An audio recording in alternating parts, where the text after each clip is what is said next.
This past Sunday, the Atlanta Falcons lost the Super Bowl, and the world braces for the Emperor and Darth Vader's victory lap. But there's a resistance in the force. Some black patriots are like, nah, bruh.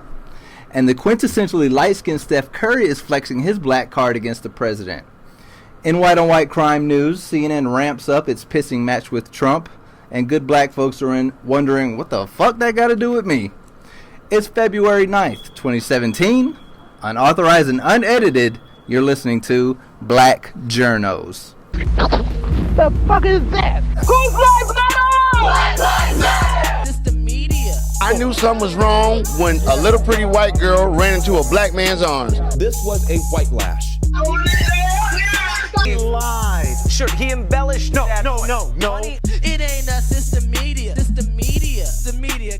I would be really offended if there was a school that was known as an historically white college. Black Lives Matter! You going to jail? Ain't nobody got time for that. Obviously, there's a smell of marijuana in the air. Dead giveaway. Hide your kids, hide your wife. The fuck? I can't see Paula. Let's get the fuck out this country, motherfucker. You're listening to Black Journos. Welcome again to Black Journos. I am E.F. Stokely, stoking shit, like always, joined by my co-host, D.O.T.Z. What up, Dot? What up? We're coming to you from the bowels of a corporate news network. So we can't tell you where we are or who we really are because we're giving it to you straight, and we need our jobs. Today we're going to touch on Black Patriots versus the POTUS, Steph Curry's stand against Trump, Charles Oakley's Sun and Fools at the Garden, and more. We'll get you caught up on the headlines that you definitely positively need to know. And lastly, someone's going to get blacklisted. But this is a good thing. Follow us on Twitter at Black_Journos and on Facebook at Black Journos. Listen on SoundCloud and subscribe to our YouTube page. Most importantly, share with a friend. You like today's episode? Share it with somebody. We need you. We're not, this is undercover. This is covert. Share it. What's up, Dot? Not much. How are you? Good. I've had a busy day. I've been running all day. I know. I'm pausing long enough to do this with you. Dot is frazzled, folks. She is like pausing for breath. I was like, what is going on? Because, I'm a very busy woman. Your sons are grown. But then I was like, you know what? But she's like the glue. Exactly. Any person who's the glue in their family always has some shit to deal with. Exactly. Like, my wife is the glue for her family. She's like still, dealing. Actively involved. Yes. I don't know what a lot of people would do were it not for me. Oh. Hopefully they never have to find I don't know out. where this podcast would be without you. Aww. It would be all jokes and no facts. Exactly. How are you? I'm pretty good. I'm trying to, get some house stuff out the way, which is always stressful, even though it has been a fairly, organized home hunting process. It's just buying a house. Real estate in general is some bullshit. Yeah. So I don't know how those flip or flop people do it, but it's just too stressful. I love those people, and they make it look so easy. It's not. But that it easy. isn't. And they always make it seem like when the house goes under contract, that's the end of the story. But that's not. That's the beginning of the story. There's inspections, there's underwritings, there's like last minute things that can go wrong. That one of the people can walk away from the deal. Sometimes you got to line up both closings to coincide. It's a lot of shit. Mm-hmm. So don't believe those pretty people on HGTV that are always happy. They're not. But anyway, Stokely, how are you really doing? I'm sorry. I just like you know where this is going? My guess. No, I don't know. Oh, you talking about the Falcons? Yeah, I'm talking about the Falcons. That was Sunday. Today is Thursday. Yes. You see how you had it in the rundown originally, right at the top. I was like, nope, let's go on and take that up out of there. It is Thursday, and I'm not reliving that nightmare. Okay, that's fine. Bullshit. I just wanted to make sure wanted to check on you, see if you're okay. In the history of professional sports. That one is? You think? Name one that's bigger. I mean, I think last year, the first time in NBA history a team has come back from being down 3-1. That was a pretty big collapse for Golden State. That's a series. Okay. That's a series. And you know what? That's in football, especially same thing happened in the football. World Series. Exactly. Another series as well, but I'm just saying it's a series, and like you said, it's been a year of and it just happened. epic comebacks. Right. Which has been great for people that love to watch sports. Sad for the fans of Cleveland, Golden State, and Atlanta. Minorities, women, the LGBT community. They were all Falcons people fans? in metropolitan areas, yes. It really was 49 states versus 1. It really was. I'm deeply upset, but, just as I'm starting to move on, you want to bring it back up. I'm sorry, good. It's all good. But I think I'm done with the Falcons, at least for at 6 least months. until, August, when preseason starts again. But the good thing about this is that now we get to see the push and pull of who's going to shake Trump's hand, and we get to see this unified Patriots team become undone by racial division. Yes. I love it. So as everyone knows, it's tradition for the team that wins the Super Bowl to visit the White House after their victory. Mm-hmm. And I actually found, I initially thought it was just 2 people, but now there's 3 people from the Patriots team, all black, that say that they're not going to go. Is it McCourty? Devin McCourty, Martellus Bennett, and Dante Hightower. Thank you. Wasn't sure how to say his name. But Devin McCourty. He's got that don't A. Yeah, exactly. He says, I'm not going to the White House. Basic reason for me is I don't feel accepted in the White House. With the president having so many strong opinions and prejudices, I believe certain people, black people, might feel accepted there while others won't. Yeah, I mean, and I was trying to think, would I, because ESPN had a couple of guys on from the Patriots. One was Malcolm Mitchell, who went to UGA, the black wide receiver who had a big game. And then they had one of their many white receivers there, too, and asked them point blank, so are y'all going? And they both said yes. And I was like, if I was Malcolm Mitchell, would I want to go? Like, true, I want to go to the White House, but there'll be, I don't need to shake Trump's hand to visit the White House. Like, you got to think. You can just get a pass. You can like go everybody get a else. tour, right? You can get a tour. I mean, is it a different kind of tour experience I'm sure, when you go as the Super Bowl champions? Yeah, I'm sure you'll get to see rooms that Joe Schmo doesn't get to see. Right. You'll get to shake the president's hand, which I wouldn't necessarily want anyway. And I'm sure you'll be served food or refreshments, right? I'm sure. Right? I'm sure At least that's what they snacks. gave to Forrest Gump. They gave him a bunch of Dr. Peppers. Right. So, I don't know. But still, to me, I wouldn't go. But again, this is... I wouldn't go either. I'm an opinionated person. I have a podcast called Black Journals. Of course, I wouldn't go. I can't put my, hopes and dreams on Malcolm Mitchell and all the black people on the Patriots. But I am glad to see the guys that didn't go didn't want to go. Yeah. Who Martellus Bennett says going, it is what it is. People know how I feel about it. I don't support the guy in the White House. Mm-hmm. And Martellus and McCourty, they both earlier this year they were in solidarity with Colin Kaepernick in his stance against the they were throwing up the black national power anthem. fist. Right. So this isn't the first time that they've kind of, stood their ground, taken a stance on something that they believe in. Mm-hmm. I think what's interesting about this story is how many people are so upset that they're not going, but don't have the same feeling when Tom Brady didn't go to the White House when Obama was in office. That fool was checking out Apple Watches. What I couldn't find, I guess, are we just assuming that he didn't go because Obama was in office? And it's a fair assumption because his first 3 Super Bowls, Bush was in office. Then his 4th one was Obama, and then this last one, hopefully the last one, he doesn't win anymore, will be with Trump. And so are we just assuming? I could not find a reason that he ever stated as to why he didn't go to the White House. Well, he didn't state it, but the assumption is that after Deflategate, like the press secretary made a Deflategate joke. Oh. Like people said, you can't do Tom Brady's job. And then after watching Tom Brady... I forget, but after watching Tom Brady lie on the podium about it, and kind of squirm in his explanation, the guy was like, well, I don't think he could do mine either, which is lie effectively to the press. And so Tom Brady was butthurt by that, so he decided not to go. Okay. In addition to whatever racism he might have, I think knowing that Tom Brady, how the competitor that he is, and knowing how competitive people on that level tend to hold grudges, a la Michael Jordan. Right. I could see it more as him not wanting to go because they took a dig at him. And something that was a huge story, too. Right. A huge personal attack against Tom Brady. So I think it's a little bit apples and oranges. Okay. But, I guess that's fair. Right.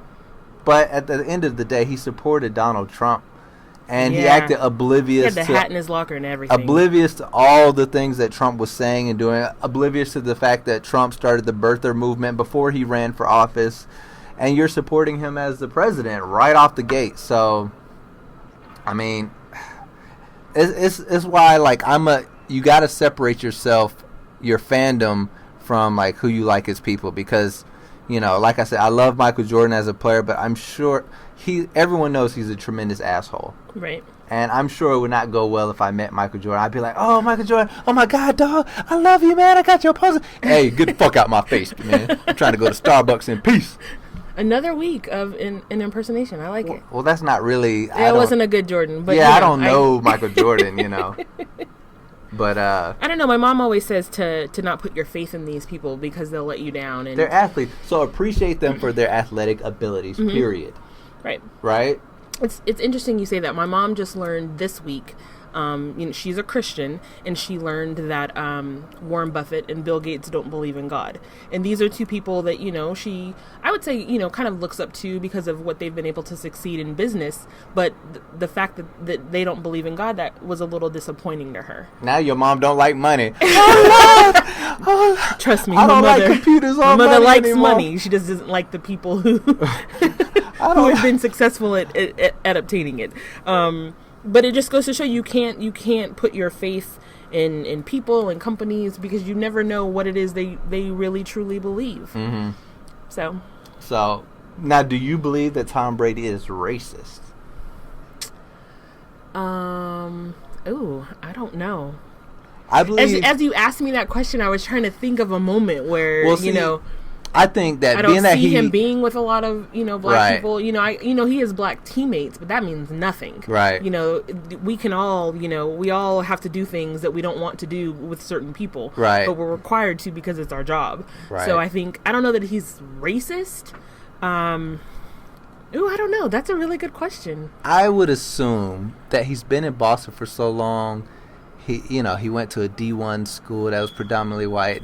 He just looks white bread as fuck. I'm just going to say that he probably is, like, not aggressively, I don't think he's maliciously racist, but No. I wouldn't be surprised if he's just dripping with bias. I would guess that Tom Brady is essentially like a lot of us. We hang out with certain people at our jobs, but outside of that, we kind of align ourselves with people who look and sound and act and like the things that we like. And so I don't begrudge him for hanging around a bunch of white people because I hang around a bunch of black people. Probably just guilty of just being oblivious, that type of racism where you're afforded the privilege as a white man to be oblivious to, I don't see race, that type of dude. I don't see color. The only brown I see is the ball. Right, because you don't have to. Right. But I don't know. Anyway. Maybe. I saw a video where his son was dabbing, so he's at least somewhat familiar with some parts of black culture. No, you did not. No, you did not give his son a pass. No, I didn't give him a pass. I'm just saying past its prime dance trend. Exactly. Oh God. I'm just saying they pick and choose the parts of our culture. Like they always do, that they like and are comfortable with. And dabbing is one of those things. Jeez. I have coworkers still dabbing, so... Who? Not any of us. Are the black ones? Oh, okay. Of course not. Shit. Well, speaking of someone who probably is not dabbing anymore, Steph Curry. So, Under Armour CEO said he supports Trump. He's optimistic. He thinks Trump, because of his pro-business outlook, will be an asset, keyword asset, to the United States. Steph Curry, who is, endorsed by Under Armour, was asked about it. He was like, he also thinks, he agrees Trump could be an asset if you take the ET off the end. So effectively calling him an ass. And he, just further went on to say that, he basically, he's going to take it day to day, and he's not going to jump to any conclusions as far as his business relationships with Under Armour, but he's going to make sure that his ideals and his view on life is not going to be, compromised by whatever business deals he has with Under Armour or whoever else he does business with. Mm-hmm. So, big ups to Steph Curry for being that black man that we knew was somewhere down in there. Just because he's got a little pretty hazel eyes don't mean he's less of a black man. And light skin. Right. Speaking light skin to light skin. Wasn't in his feelings about this one. Right. I thought it was interesting. I couldn't find the statement, but the CEO, Kevin Plank, apparently released one clarifying his statement, saying they were from a business perspective and not reflective of the company's social stance. Right. You don't want to lose Steph Curry. Exactly. People have already called for a boycott of Under Armour. Steph Curry,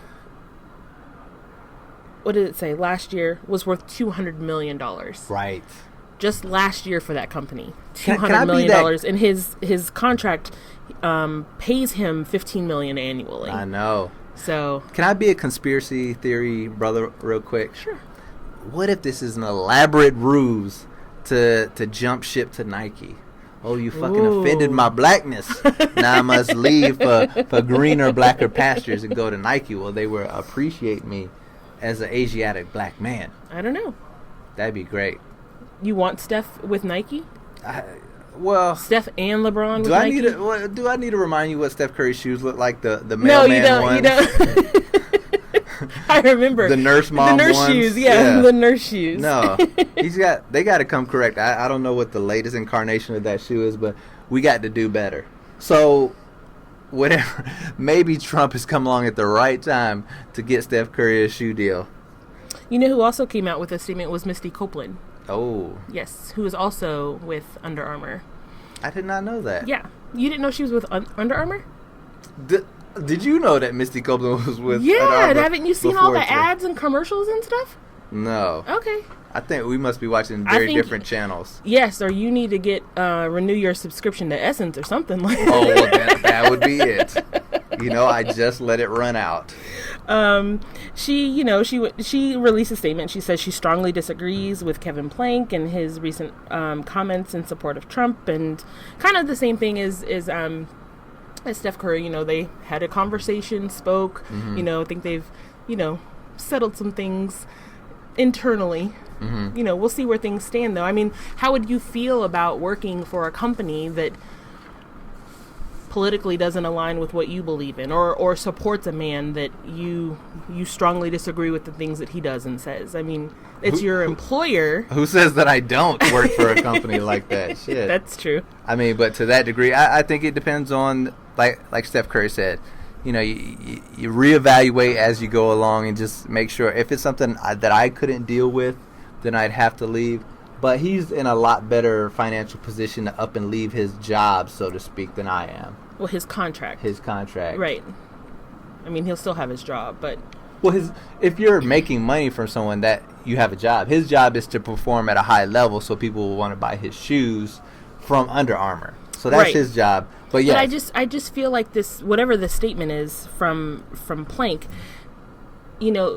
whatever it is that he said or released, it was just to appease his highly successful and profitable black celebrity clients. Oh, of course it was. I don't know that it necessarily changes so you what want he him to really change truly believes. At the root of his being? Not at the root of his being, but I mean, people start saying, let's boycott Under Armour, and Misty Copeland and Steph Curry say that they disagree with what you said. And then now you suddenly have a change of heart. Only because it's going to eventually affect your pocketbook, not because you actually really truly believe. I think what he initially said, which was to have such a pro-business president is something that is a real asset for the country. I think he believes that, and it has nothing to do with his company stance versus their social stance. That's just what you believe as a person. Well, and if that's what you believe, stick by that shit. So you just want to know his true feelings. Don't just change your stance because suddenly people are wanting to boycott and go back to Nike or what's the other big brand that everyone, Hanes or something, or Hanes. Not Hanes, but I can't think of the. Get your Hanes tennis shoes. I was trying to think of the one. Adidas. Reebok. Yeah, I was trying to think of the clothing. There's like a different clothing line that I see at Dick's Sporting Goods and all these other places, but Champion. I can't remember. That's a good one. Anyway. But yeah, stick by what you initially said. You only changed your perspective because people want to boycott your company now. Well, I'm gonna tell you why this is better. Because what you're doing is you're checking him. Right. And you know that he hasn't changed his mind, but you're making him say otherwise anyway. And that's the beauty of what the civil rights movement was able to do, was to affect mainstream America's pockets. And that's what is happening here. You've got two athletes, Misty Copeland, entertainer, who's saying we don't like that, and kind of like threatening to make a change of heart. And so he had a quick business change of heart. Very quick. But that's good, because black people need to use whatever economic power that they have to make the change. We can't make all these, chucks go home and just change their mind, have a soul-searching session and wake up, a changed man delivered. They gotta, but what we do need to do is make them toe the line and respect us. That's what we need to do, and respect it with their actions, and not, F the lip service. I don't even care if they really like me, but respect my, ability to make a living, respect my position on this earth, respect me as a man. And so that's good that they're checking them and making him respect them. I agree. I just, I think until he says something else, until he does something else, and then what? You want him to get baptized in the holy waters of Georgia. I love black people. What was I thinking? Exactly. It just reminds me, though, of the backlash when Trump initiated the travel ban, and then everyone, he said some statement about not going to JFK Airport, and then everyone started deleting the Uber app. Then he came out and was like, "Oh no, I'm sorry, I apologize. I'm going to give $3 million. I'm off the Trump board." It was like, no, you said, what does Nene Leakes always say? I said what I said. Look at you. I see that meme all the time. He said what he said, and he meant it, in that moment. And so suddenly, now you're going to give $3 million to some, refugee organization, and you're only doing that because now everyone has switched to Lyft. Not because you actually believe or understand what it is everyone was upset about. But see, the thing is, if he had kept his mouth shut, all right, here's another scenario. The Uber CEO keeps his mouth shut. We never know his point of view. And he keeps all that money that he had to donate because he did stick his foot in his mouth. But now we know where he stands, and people made him respect their money to the point where not only did he have to come out publicly and make a statement, but he had to give money to make it, seem like it's all good. So again, we're not going to change all these. I mean, they're billionaire, rich white men. Of course they hate black folks. Right. I'm not saying that they all do, but it shouldn't be a surprise that old white men that are rich don't like black people. Right. But at least these things are coming up, so where the conversation is happening, and they're having to respect black folks. Okay. So, but you know what the best part of this whole Steph Curry story is? What? We didn't hear from Aisha or Riley. Oh, why are you always dissing them? And in honor of Steph Curry stepping up and being a man that I can respect, I will no longer play that YouTube song, "Fuck Steph Curry, fuck Steph Curry, fuck Steph Curry," because I really got love for the dude now. All right. Hey, but this Black Journals. I like Aisha and Riley. Oh, you would. But how about a little inside baseball? Spent 2 fucking hours to move around. Wait 10 minutes. Jeez. I refuse to talk about the Kardashians today. You are on your own, Amy. Well, do it live. Fuck it. Do it live. Chad, Let me talk, Carol. translate that for us. Well, if you would let me talk. These are the days of our lives. Oh, Lord. Your boy, Chris Cuomo. Your boy. He says, saying that a journalist takes part in fake news is like calling him the N-word. I see being called fake news as the equivalent of the N-word for journalists, the equivalent of calling an Italian any of the ugly words that people have for that ethnicity. That's what fake news is to a journalist. It's an ugly insult, and you better be right if you're going to charge a journalist with lying on purpose. The only problem with that, Mr. Cuomo, is that the N-word is so bad that you didn't even say nigga. You said N-word. Exactly. But you did say fake news and you did say journalist. So no, it's not equal. And there are many points in the history of news publications in this country where fake news did actually outsell and was more prevalent than real hardcore journalism. Mm-hmm. So, this is a revisionist history that, it's journalists are such, high upstanding, moral people. The social media network is actually kind of gone back to the first newspaper boom where people were just competing to sell papers. Headlines be damned. So I reject, as a journalist and as a black person, I reject the whole notion that calling a journalist fake news is equal to the N-word. Nah, nigga. He has since apologized. He sent out a tweet. I was wrong, calling a journalist fake. Nothing compared to the pain of a racial slur. I should not have said it. I apologize. And that just lets you know, like, just watching, him and Tapper go at it with Trump, they're kind of getting caught up in the ego of it all. Yes. And so I just hope that moments like this, they can kind of take a breath. I respect what they're doing by trying to check the Donald, because he needs to be checked. But also just don't get caught up in the sauce so much where it becomes more about you, the journalist, and who you are than the story. I think the problem with this story is that people are always trying to equate something to, the N-word or the Holocaust.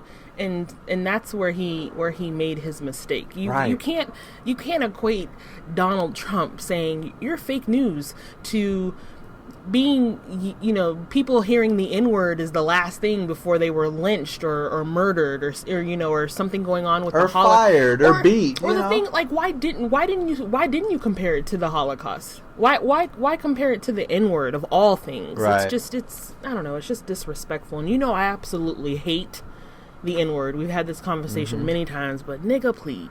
Oh, damn. That's how mad I was when I read that. You're so mad you actually broke used it.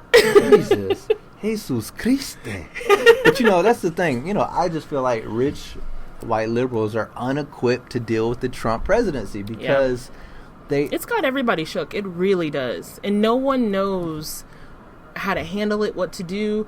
This whole because people like Hillary Clinton, the Jake Tappers, the Cuomos of the world, the Stephanopoulos, they're not used to having just someone say, no, fuck what you think. This is what I say. I'm right. Mm-hmm. It's just, they're dumbfounded that someone would actually even try them like this. It doesn't so much as surprise us. You know, it's not new. It's like that SNL skit where Dave Chappelle was sitting on the couch like, well, here we go again. Yeah. So it was interesting this week. Trump called out all the news organizations for not covering certain terrorist events. Mm-hmm. And so there was a big argument in the newsroom about whether or not we should respond to that, whether or not we should give voice to it or just ignore it. Either way, we lose. If we ignore it, then he'll say, oh, see, I was right. They're not covering those events. But it almost seemed wrong to respond to what he was saying and say, to play into his hey, hand. no, look, we were here and here and here, and we covered this event and that one and that one. It's not going to prove anything to him, his base. It's not going to change anything. So, I don't know. It's a catch-22, I guess. We just still can't win for losing with that man. I just don't know. What do you think was the right response? I feel like by responding to him, we're missing something else. He always comes out and dangles something shiny over here, and then something else is going on, and I can't figure out what it was this week. Something we're missing. There's something we're missing, and him saying, oh, you didn't cover this event. At the same time, Kellyanne Conway bringing up, oh, you also didn't cover this event because the shit didn't even happen, Bowling Green. Right. It's like, we can't win for losing with this administration. It's like we're always chasing our tails. We can't figure out what the hell to do. Well, I would have said no, don't cover him because, we're already chasing every tweet that he has. Exactly. So, at this point, we're playing right into his hands. The big networks, they're all making money off Trump. But still, if we're talking about journalist integrity, you can't just answer whatever he says because it's like they say, if you argue with a fool from the distance, people don't know who's who. You can't tell, yeah. So, I think we should just stick to the issues like Jeff Sessions. Organization. This is bad. Right. Betsy DeVos. Devos, whatever the hell that. I don't know who she is, but she's bad too. She is bad for public education. So these are the things that are important, and so we need to stick to that. I agree. But anyway, speaking of someone who's having a rough time in news, Tamron Hall, she's out. Megyn Kelly, she's in. NBC's getting a lot wider, ain't they? A lot wider. So, if you didn't know, did you know that Tamron Hall was the first African-American woman to co-host the Today Show? No, and I also did not know she was 46. Oh, well, I figured she was 40-something. Yeah. I didn't know 46. But that show has been around for 65 years. And they got their first African-American woman to co-host the Today Show in 2014 when Tamron Hall was filling in. Now, NBC said they didn't make her any promises. They let her know that while they did like having her on the Today Family and on NBC, they did not promise her that spot. Like, she's basically filling in because Billy Bush got canned. Right. So... And she was filling in when Savannah Guthrie was on maternity leave. Right. So do you feel like maybe she got a little ahead of herself? I mean, I don't know. I wish we could talk to her and ask her, because she has her own show on MSNBC. Right. So does she feel maybe that she wasn't getting enough visibility in the Today Show? Because, I mean, I don't watch MSNBC. Yeah, I don't know a lot of people that do. A lot more to be people honest watch with you. Today than Exactly. they watch anything on MSNBC. From what I understand, she was going to be given... more segments, more stories on the first 2 hours of Today. Then the 9 p.m. hour is going to go to Megyn Kelly. But I guess for her, that felt like scraps, basically. Yeah. Because she wasn't being given her own time, her own show, like she was at 9 with Al Roker. So you, as an outside observer who is also a black female journalist, do you feel, again, that she got ahead of herself, or that she was right to feel like she's demoted? I think she's right to feel that she's demoted, especially to know that you're coming in... or that you're being replaced by, by a white woman. So, I remember one time someone didn't give me a job I thought I was supposed to get, and they brought in someone with the exact same position as me and gave them the job I was training for. I called in the next day like a motherfucker. I'm like, all right, bet. You straight. What's interesting is now the National Association of Black Journalists. Yeah. They're upset at NBC's decision, because this also isn't within the last year or two. Melissa Harris Perry lost her show.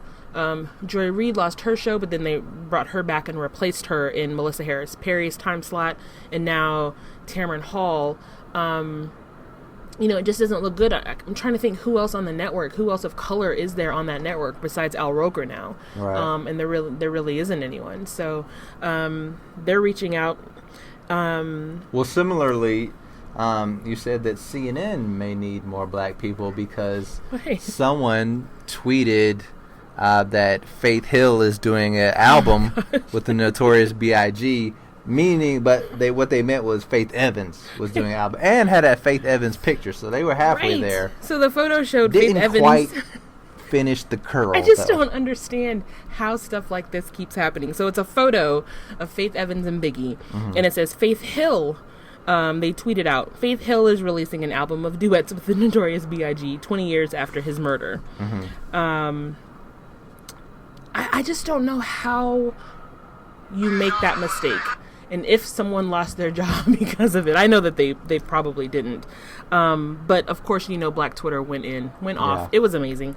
So someone wrote, "Yo, at CNN, hire more black people." Faith Hill, question mark. But you know what? I feel like the bigger issue here is, why the fuck are there no copy editors for social media producers? You see this all the time, and the reach that social media has.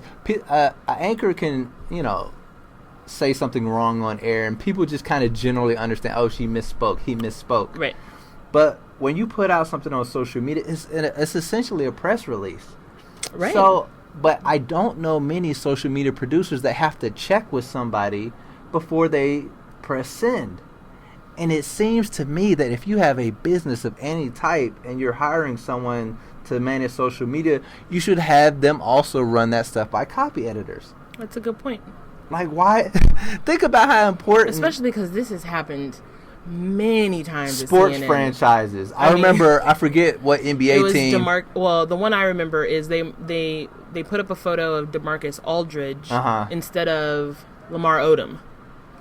But I'm not even talking about that. I'm talking about just like sometimes sports teams, their social media producers will end up going too hard at somebody. Oh, right. Some businesses like fast food chains will make inappropriate jokes. You know what it is because social media is something that is delegated to a millennial, and it's just pushed off like, oh, great, you know how to do Snapchat and tweet and Twitter and all that stuff. You go Snapchatty. Go ahead and do that, and then they get in their feelings about something.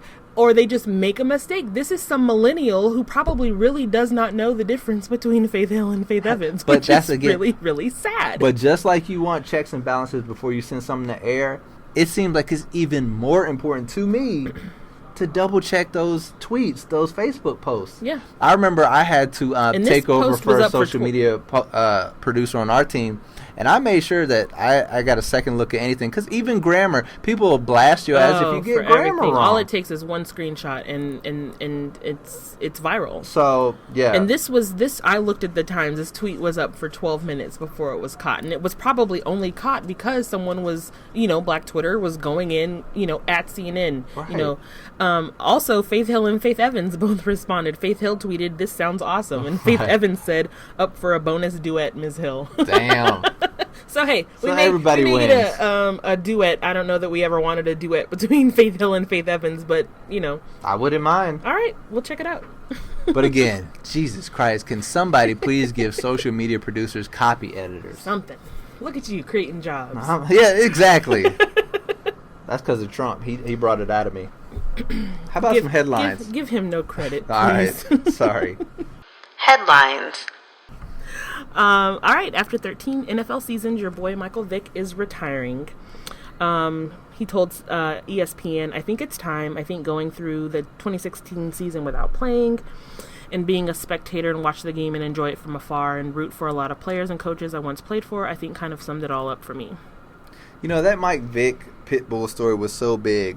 I had got a pit bull puppy around that time. Oh, really? And I gave her away. She was I think about her all the time, but she was a pretty little dog. But one, I didn't have enough time to like really treat her well. I was like working 2 jobs, and she was like, and then I just started dating my wife, and she was scared of the puppy. So but the Michael Vick story kind of pushed it over the top. I was like, yeah, I can't be another black man with a pit bull.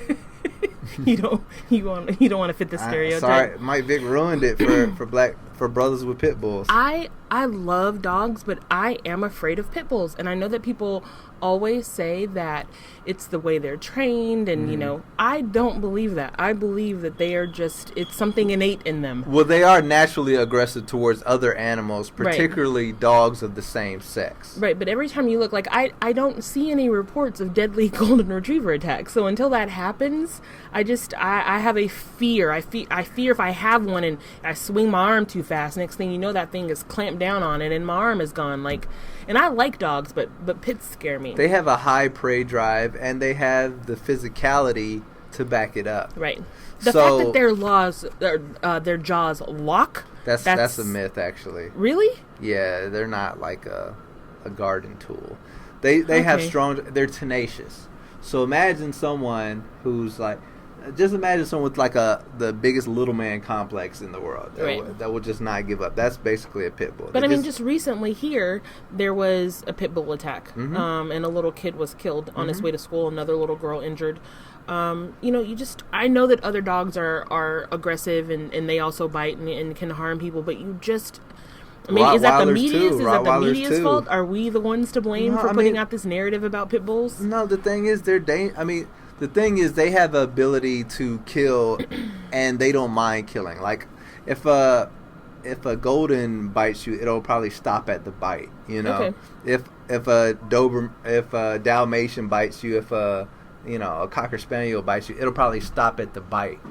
But those dogs, they get locked in on the task at hand. Right. And so once they're on you, they're on you. So, anyway. Something to keep our eyes on. Omarosa Manigault. I never even knew how to say her last name. But I just she know her prefers as to go by the singular. Omarosa, right?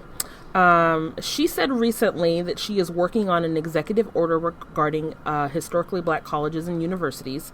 It's not clear what the executive order will do, though, and I searched quite a bit to try to figure out what this is. That's why I say it's something for us to keep our eyes on. This all happened while Trump was giving that infamous Black History Month speech.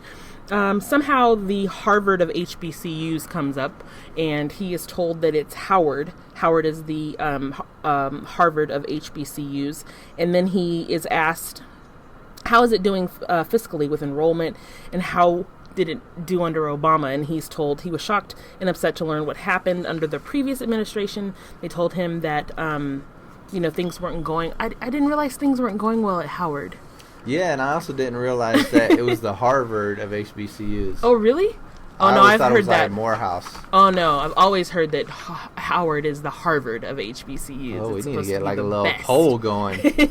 I'm sure we have a lot of friends and coworkers that would disagree. There's, a huge rivalry between Hampton and Howard, and which one is the real HU. Right. Well, I would have never thought that Hampton was better than Howard. No, I thought that Morehouse I've always was heard better that than Howard. Howard was the Harvard of HBCUs. Oh. But anyway, it's just something to look out for. Because I have no idea what they would be planning to do. And anyway, they went on to basically blame Obama for the state of HBCUs and how they're declining in this country. Of course they did.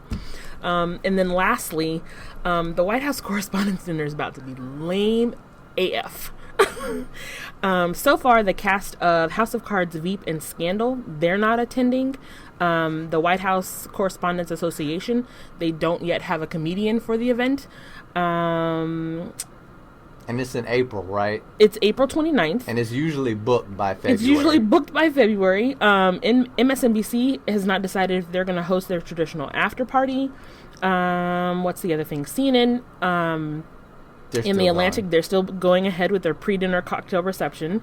What is the other thing? So basically, much less celebrities. Well, and some it's interesting you say that. News organizations are waffling on the festivities surrounding it. Right. The quote that I found that was really interesting was, all around town the buzz is, there is no buzz. Oh. Which, this is, they call it nerd prom. Right. And everyone goes to this dinner. Even when it was a Republican administration, everyone went to this dinner. And now they're saying, like, under Obama, they were able to fill almost all of the 2,670 seats in the Hilton Ballroom. That doesn't look like that's going to be the case coming up this April. But some of the journalists, I read that, and some of the journalists were saying that they look forward to having a little more elbow room. Yes. Under Obama, it was like so many celebrities wanted in. And I've heard a lot of journalists saying, like, why is Kim Kardashian here? Why are certain people here? I just don't know if it's going to get, some networks do whole specials on this thing, and I just don't think it's going to be as big as it has been. Plus, I'm not going to sit there and want to listen to what jokes he comes up with. It's again where something can't measure up to Obama, because Obama is basically a comedian. He is. I mean, and he's funny. He was routinely funnier than the comedian hosts, including Larry Wilmore. Yeah. Larry Wilmore did not. I thought Larry Wilmore did okay until the N-word. I like where he came from a philosophical point of view. Yeah, I like Larry Wilmore. But Obama is he's hilarious. He's able to joke at himself. He's able to really dig into the media organizations and the celebrities, and a lot of people, I don't know if this is true, but they claim that Trump was... one of his reasons for running was because of what happened at the last Correspondents' Dinner and how Obama really, really went in on him. But he deserved it. Right. Especially after all that birther crap. Right, exactly. So it's just not going to be the same anymore. But Colbert did kind of volunteer his services. Oh, really? So, because Colbert went hard at Bush. He went at Bush when Bush was in office. And don't fall for the okie doke Trump. Don't fall for the banana in the tailpipe. Colbert's about to go in on his ass. But and that I will be here for. I don't know who else they would get. I don't know unless either. it's just Jeff Foxworthy or somebody like that. Jeff Foxworthy will probably treat him nice. Are you just assuming that he's a Trump supporter? Oh, he is. Okay. I mean, come on. I know. I'm just Jesus saying. Christ. I mean, I'm not even trying to diss, but right. That's 100%. Okay. So how about we get into a little pop culture stuff? A little what's popping. What's poppin'? What's poppin', B? Tell me, man.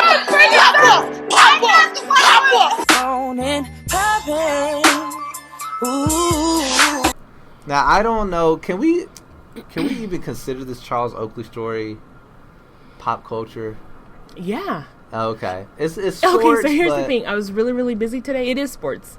But it is what everyone was talking about today. I just have not been able to figure out what the hell's going on. Okay. I haven't had a chance. So this is all on you. Well, since Dot is not in on the story, here's what happened. Charles Oakley. What had happened was Charles Oakley, this famous Knicks player.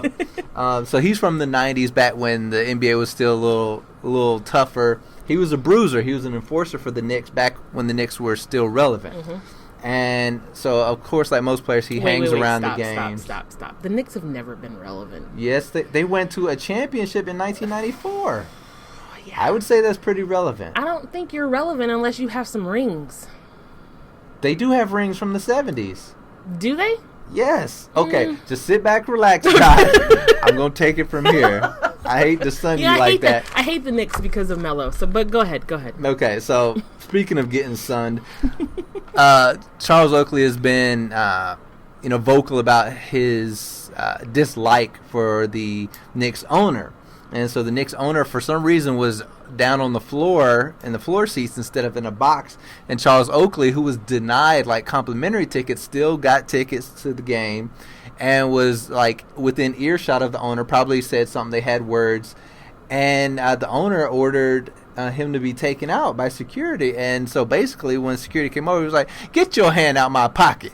And he starts like, he finger mushed the dude up against the temple, and then another guy grabbed him and he chopped the dude's hand off of him, and the dude went to kind of like grab around his waist, and he gave him 2 hard shoves, like offensive lineman shoves. And then finally, like a whole herd of dude in suits dragged him out. Oh, man. They had him on the ground for a minute. Phil Jackson was trying to calm the situation down. He was charged with, like, assault and everything. He was charged? Yeah, he was charged with assault. Wait, he was arrested? He was arrested. They let him go, but they did charge him. Oh, my God. And then, like, the Knicks PR tweeted out, like, he's I did see that. That was bad. He's a beloved Knick, but he needs help, basically. Right. That was so wrong. But I'm wondering, like, almost everybody is on his side, because everybody except Stephen A. Smith. And I did not know that. I didn't Stephen hear A. what he Smith said, but I just saw a headline that said Stephen A. Smith, "I can't defend Charles Oakley." And I'm like, you bitch. I don't even think Stephen A. Smith defends that. I think a lot of Stephen times A. is such a character at this point. He knows his role. Stephen A. is like the sports world version of Ann Coulter. He just says shit because he knows it's going to be controversial. Exactly. He's going to keep his job. Right. I don't know if he actually believes some of the stuff that comes out of his mouth. I don't think because he does. Everyone I've seen so far has stood up for Charles Oakley. I'm wondering, just from hearing your version of what happened, like, did the people there know that he had played for the Knicks at one time, or did they just think this was some big ass dude in the stands, like, causing trouble? Of course they knew. This is Charles Oakley.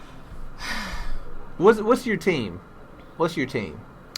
Well, I'm sitting here in an Atlanta Hawks jacket, but my team is the Nuggets. Okay, so damn, I can't think of any legendary Nuggets. All right, so Dikembe Mutombo. He had better years here. Okay, all right. So let's say Dikembe Mutombo was in an Atlanta Hawks stand. You don't think that the people in those floor seats know who Dikembe Mutombo is and that he played for Atlanta? I think it depends on the age of the people. I heard someone, but it doesn't matter. It's like some people, you just know who they are. Like they transition. Like I wasn't around for the Lombardi area, but I know he coached Green Bay. Right. You know, it's like some people, and you're you recognize him, and you're in Madison Square Garden. Mm-hmm. So you have to know who Charles. You're at a basketball game. You are a fan of basketball, and you're in Madison Square Garden. There are lots of people, though, at those games that have no idea. They're not there for the game. They're there for the food and the other games that are going on in the arena and the cheerleaders. I know quite a few of those people. That's why I'm asking. Were these a bunch of millennials? Because I bet right now, as much as my boys... It was security. Okay. This was like... I'm just not understanding how this escalated to this point. You're the owner. no one likes you, but you're a little pampered nitwit. Your daddy built this organization, but you're a billionaire heir to the Knicks. You're fucking up the Knicks. Legendary Knicks don't like what you're doing, and they're vocal to the media about it. So you stop telling these Knicks that they can have free tickets. One of these Knicks, one of the most legendary enforcers in the history of the game, a real life fucking shaft. Someone who slapped Charles Barkley back when they were playing. Right. Says, I don't like you, and you say, all right, well, don't come to the game. He still comes to the game. He sits within earshot of you, probably says something to you. You say, security, get this man up out of here. He said, no, I ain't going nowhere. I got this ticket. And when they come, he's shoving them off. And it takes a herd of security For some to reason, get him out of there. that version makes more sense than the one you told just a few moments ago. So I got it now. Oh. This was basically their boss telling them to get him out of here. It didn't matter who it was. Ooh, I don't know. Let's move on to Beyonce. For the I third or fourth show in a row. I can't believe you said that. Well, I gave up because I just felt like I couldn't get you to see the importance of Charles Oakley. No, I get it. I see the importance. I get it. I just and not to much mention, like your Falcons Super Bowl loss, I just can't believe it happened. And the thing is, besides him being like a legendary Knick player, right, he's also a notorious bad man. Yes. So you're physically removing a guy who wants that shit. Yeah. Who wants that problem? Those people, they're not used to that kind of NBA. Like we remember the Bill Lambiers and the Detroit Bad Boys and the Charles Oakleys, and people aren't used to that now. They're used to seeing LeBron acting like he's hard and the pretty boys of the league. Right. All right. Do you think we could do Beyonce in 30 seconds? No. I tried. I need you to drink the Kool-Aid like the rest of us in the Beehive. Damn, I mean, by Kool-Aid. now, if you don't know, I mean, we're just mentioning it because it happened. But I think pretty much everyone knows that Beyonce is pregnant with twins. So we're just mentioning it because it's in What's Poppin'. She's literally popping. And she had the most liked Instagram photo ever.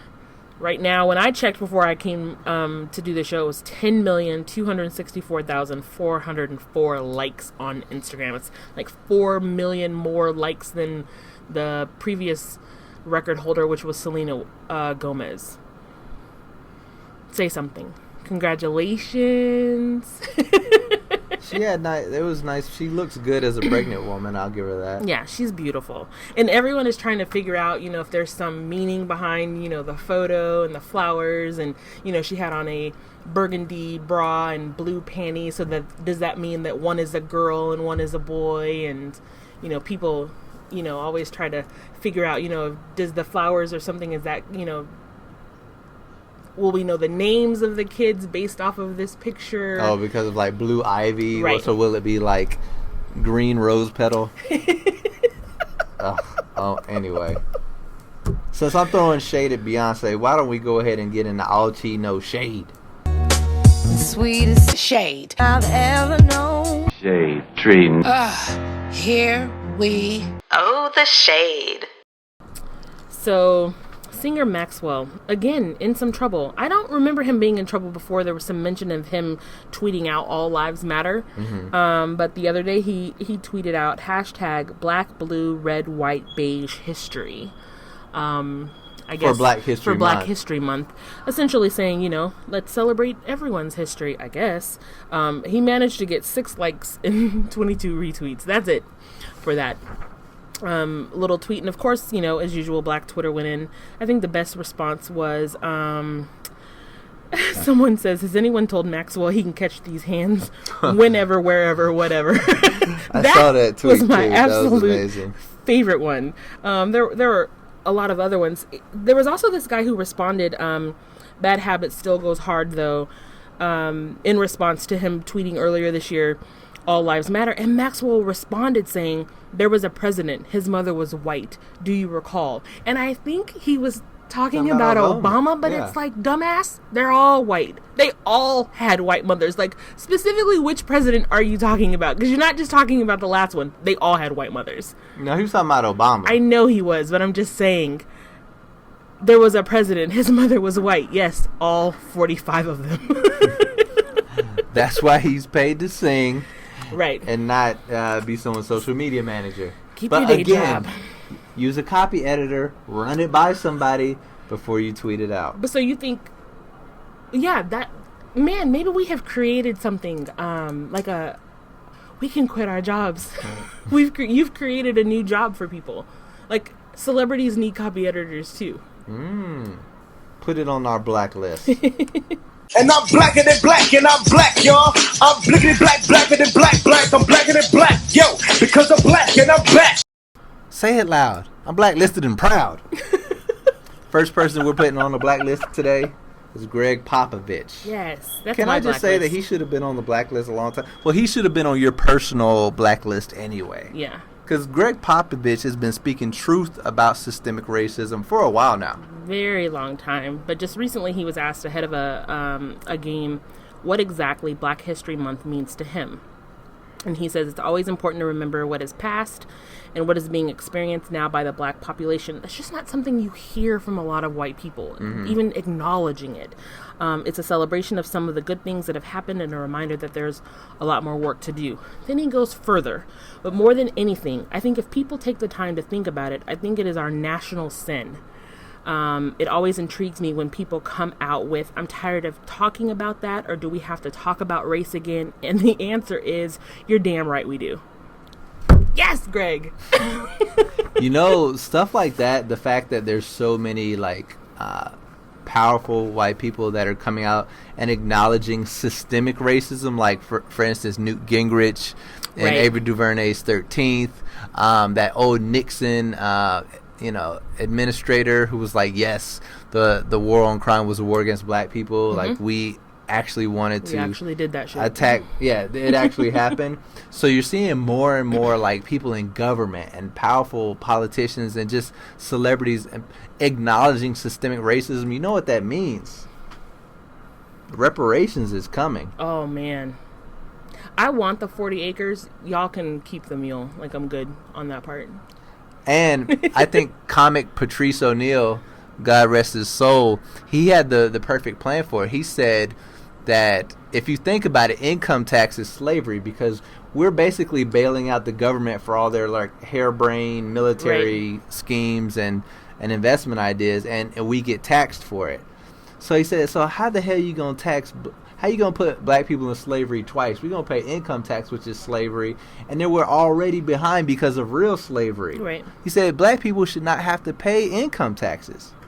So that's how reparations could happen. Well, Greg, he goes on to say it's not about, well, if you lace up your shoes and work hard, then you can have the American dream. That's a bunch of hogwash.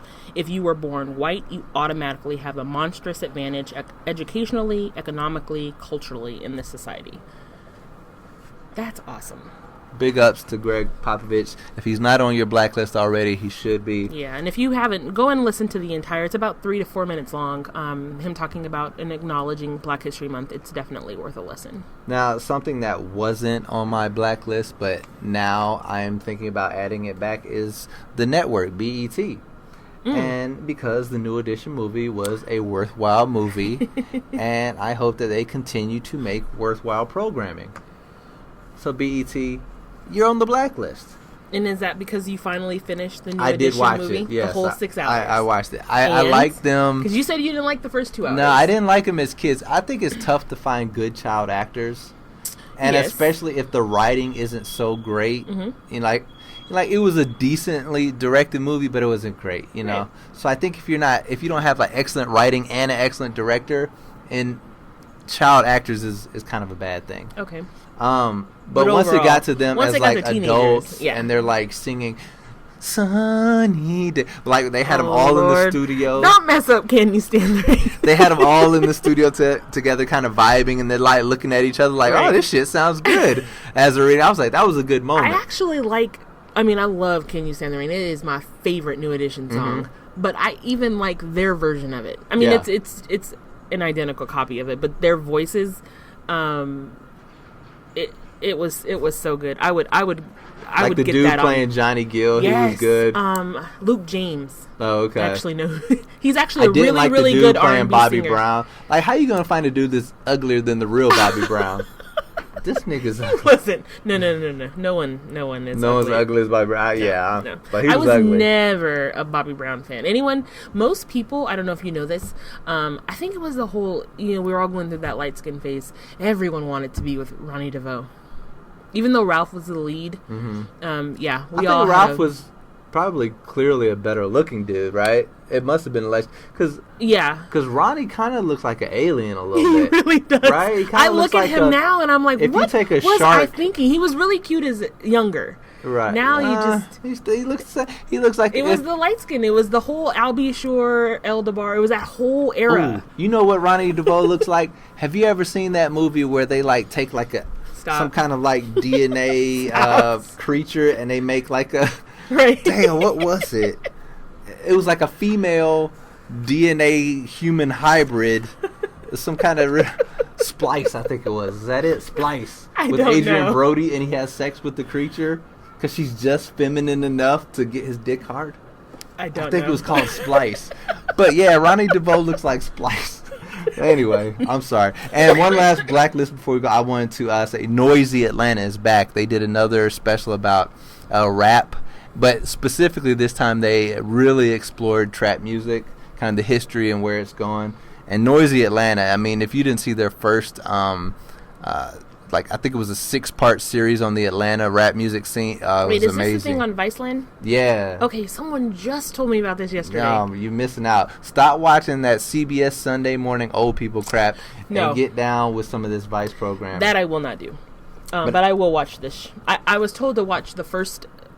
This person told me there were 10 episodes, and it goes over like Migos and all those people. Yeah. And now they're coming back with more. Yeah. Okay. So watch the earlier ones, then watch this new one. Okay. But anyway, that about does it for us. Remember, folks, follow us on Twitter at @black_journos and on Facebook at Black Journos. Listen on SoundCloud. Subscribe to our YouTube page. Most importantly, tell a friend. Share this episode right here with a friend. And we'll appreciate it. Lastly, Obama, Michelle, come holler at us. Chair is always open for you on Black Journals. Obama looks amazing, doesn't he? He looks so happy. Oh, happy, yes. Oh my gosh. Mm-hmm. He He's got really got that breakup pose. That's what everyone is saying. Like, when you break up with someone and they seem happier than they've ever been in their lives. See, you were like not happy that he was leaving office. I'm ready for this stage of Obama's life. It's like Obama broke up with us, and I want him back. Let him go. If you love him, let him go. Right. I don't ascribe to that bullshit. The whole you hang on to that nigga's legs. That whole if you love him, let him go, and if it's meant to be, why would I do some shit like that? Why would I let someone go if the shit's working out? Because if he loves you back, he will come back. Anyway. Come back, Obama. Folks, that's our time. Follow us, share us. It's Black Journals.